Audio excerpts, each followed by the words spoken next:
ọmọ wa tàti ń bá yín tọ́jú kí lorúkọ ọmọ náà ẹ bí mọ́mí ṣe ń pè mí sàn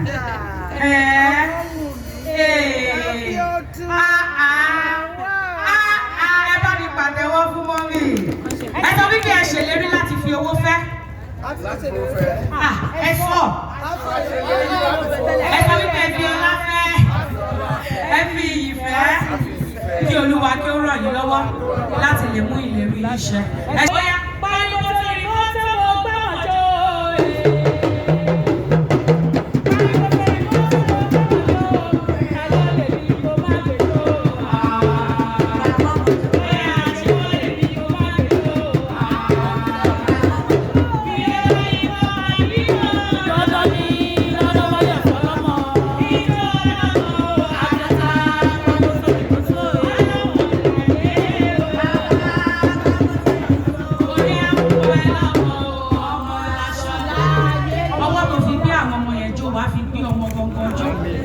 gbé ìbejì jó ò ní yàgàn wọn ò ní yàgàn alẹ́ ọwọ́ ẹ méjèèjì tó fi gbọ́mọ ẹjọ́ ò ní fi gbọ́mọ ẹ̀sìn. In the name of Jesus, if Jesus tarries, you will do this for your children, for your children's children. In the name of Jesus, in the name of God the Father and of the Son and of the Holy Spirit. Mọ́mí àti gbogbo ẹbí mọ́mí pátápátá.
ẹ bá mi ṣàdúrà ìyá wọn sí. Ó ní òrìṣà bí ìyá òsì láyé. Ìyá lálábàárò ọmọ. Òrìṣà bí ìyá òsì láyé o. Ìyá lálábàárò ọmọ. Oṣù mẹ́sàn-án ni ó bẹ́. Pẹ̀lú ìbí nínú màmá. Olúwa Nifemi, àṣẹ Olúwa tó yá ẹ̀yà ìbí. Kó má ṣe rí mọ́ láéláé. Kọ́lọ́run má bá mọ́dà mi. Kọ́lọ́run má bá mọ́dà mi. Jésù Olúwa wa. Àkọ́kọ́. Ó gbé ẹsẹ̀ alákọ̀ọ́kọ́ wọ inú ilé ọkọ ẹlẹ́ni òní wọlé sí. Àmín. Òní wọlé sárùn. Àmín. Wọ́lá Ọlọ́run kan ṣoṣo tí òpè méjì òní wọlé síṣẹ́. Àmín. Bóyá bá mi bẹ́sẹ̀ kejì. Ó gbé ẹsẹ̀ kejì wọ inú ilé ọkọ ẹlẹ́ni aṣẹ́ni lórí òjíṣẹ́ lórí. Abatẹni jẹ́ òní bayọ̀ ẹ̀jẹ̀. Wọ́lá òkè àtìlẹ̀ tí kò ju méjì lọ òní ṣokó nínú ilé. Bóyá bá mi gbé ẹsẹ̀ kẹta. Ó gbé ẹsẹ̀ kẹta wọ inú ilé ọkọ ẹlẹ́ni. Wọ́lá àárọ̀ ọ̀sán alẹ́ tí kò ju mẹ́ta lọ wá kí àwọn ọmọ ẹjọ́. In the name of Jesus. Ẹni ẹlẹ́nu nígbà ṣẹ̀ṣẹ̀. In the name of Jesus. Bóyá bá mi gbé ẹsẹ̀ kẹrin. Ó gbé ẹsẹ̀ kẹrin wọ in the name of Jesus. Bóyá bá mi gbé ẹsẹ̀ kẹfà. Ó gbé ẹsẹ̀ mẹ́fà wọ inú ilé ọkọ ẹlẹ́ni. Wọ́n ní bí ẹ̀gbìn sí ìsàlẹ̀ ẹsẹ̀ mẹ́fà. You will not be buried 6 feet under the ground. Owó nílé ilé ìwà wọlé sówó. Ìwà wọlé sọ́lá. Wọ́n ní bí ẹ̀gbìdàgbìdà kó tó lóyún ní. Wọ́n ní bí ẹ̀gbìdàgbìdà kó tó rọ́mọ ní. In the name of Jesus. If Jesus tarries, you will do this for your children, for your children's children. In the name of Jesus. Jésù Olúwa wa. The husband. Ní láti gbọ́ kọ́tẹ́sọ̀. Ẹ bá ṣe fẹ́ kí ìgbéyàwó yín bẹ̀rẹ̀ sí ní rí. Ó ní I go always pray for you. I go always pray for you. May the grace of God see us through. I go always pray for you. Amen. Bóyá bá mi gbé ọwọ́ ẹ méjì. Fún mi lówó o, ọkọ mi. Fún mi lówó o, ọkọ mi.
Courtship between our beloved son, Abiokuta, and your precious daughter, Nifemi. We learn from our son and through our keen observation that your daughter has distinctive qualities that anyone would be proud of. She has demonstrated the qualities of a good ambassador from a godly home. She combines great beauty and humility that is rare and captivates. We pray to God to bless the union of these two families. Amen. Solemnization of marriage between our children. We thank you and look forward to the further reply at your earliest Nifemi, bó tẹ ṣu ló gbé o wá jèrè iyán, bó ṣe já ló gbé o wá jèrè ẹ̀gúsí, bó ṣe watermelon ló gbé o wá jèrè smoothies. Wọ́n gbé òkú kan wá o, èyí ò mú orí ẹ̀.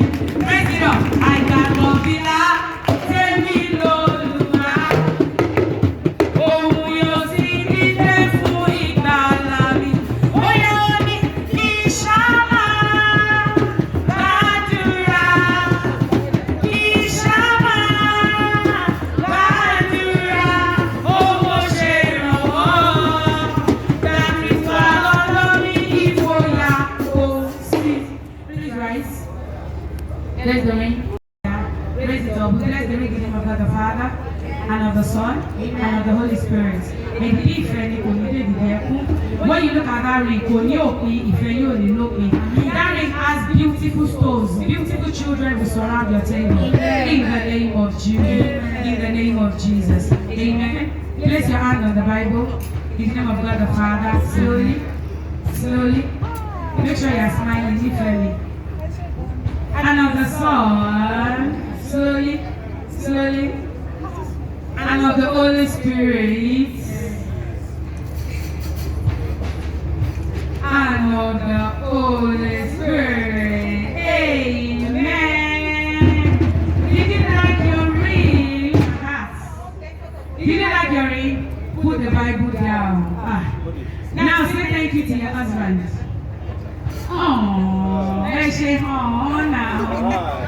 I don't know if kiss her forehead. Her forehead. Kiss her nose. Kiss her two cheek. Her two cheek. Now go down, down, down, down. Now Nifemi, turn around. Jebori go full package. Now kiss the back. Hey. Now face him and kiss her. You're going to be kissing her for 5 minutes. Only I found the one.